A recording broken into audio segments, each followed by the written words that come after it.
Hello, welcome to my photo studio and to ProPhotoLife.com. If you're a fan of Strobist.com, and really, who isn't, you may already have a setup just like this, with your shoe-mounted strobe, an adapter, a light stand, and an umbrella.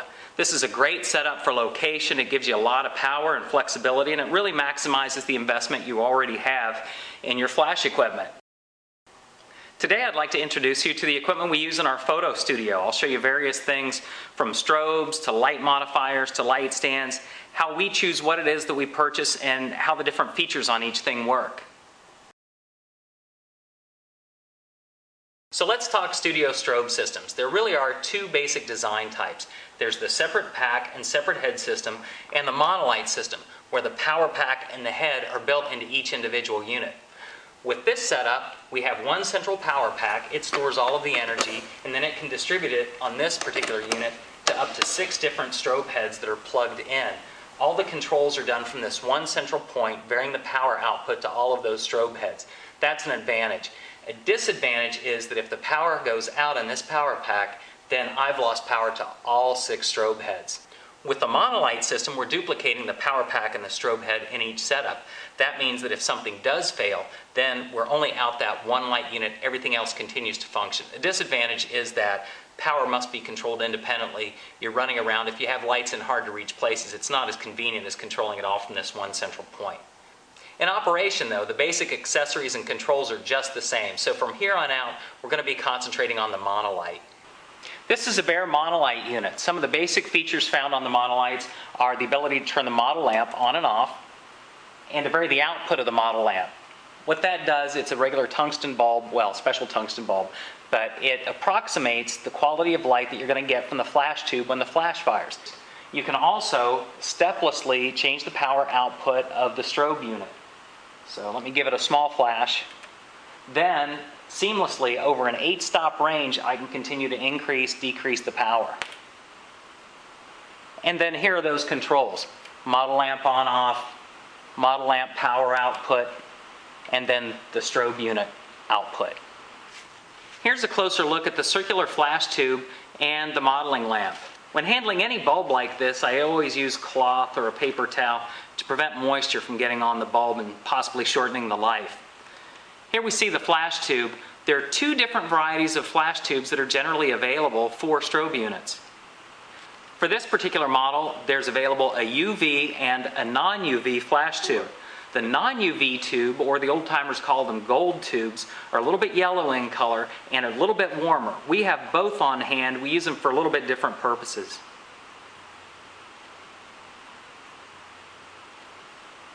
Another cool feature of the studio strobe is the ability to accept accessories. All different strobes use different kind of bayonet or locking mounts. This particular one has a clip at the bottom, and I can put on a 7-inch reflector. That's pretty much the universal reflector. It's what we use with an umbrella. For a little bit more focused light, and to throw the light a little bit further, we can use an 11-inch reflector. It's really the 7-inch that comes standard with most units and what is used most often. And it accepts, generally speaking, the widest variety of accessories, like grid spots. A grid spot is a honeycomb-shaped light modifier that directs light to a certain angle of beam. This is a 40-degree grid spot. The light emanating from the strobe will be 40 degrees wide. Then we have a really tight one with tiny, tiny little pattern. That's a 10-degree grid spot. It's not uncommon and probably most economical to buy grid spots in a set of 4. Here you see a 10-degree, a 20-degree, a 30-degree, and a 40-degree grid spot that were all packaged together from the manufacturer.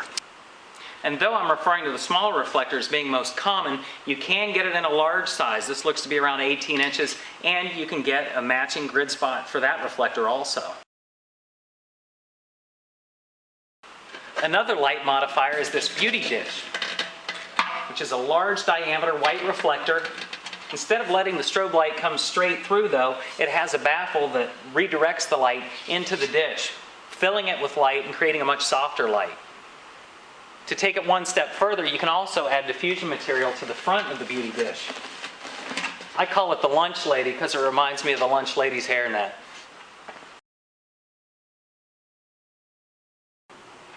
Umbrellas are also often used as light modifiers.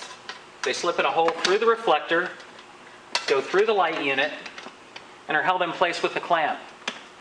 This is a white umbrella. It's probably the most common type of umbrella. As you see, it has a black lining on the outside, it's white on the inside, and the light is bounced into it and then back onto the subject. This particular umbrella may also be used as a shoot-through umbrella, which further diffuses the light. The black outer cover can be taken off, and then rather than bouncing the light into the umbrella, we shoot through it. Now here's that same umbrella with the black outer cover removed, and it's in position as a shoot-through with the strobe light coming through the umbrella at me. There's a third type of umbrella that's not used as often. It's a silver-lined umbrella.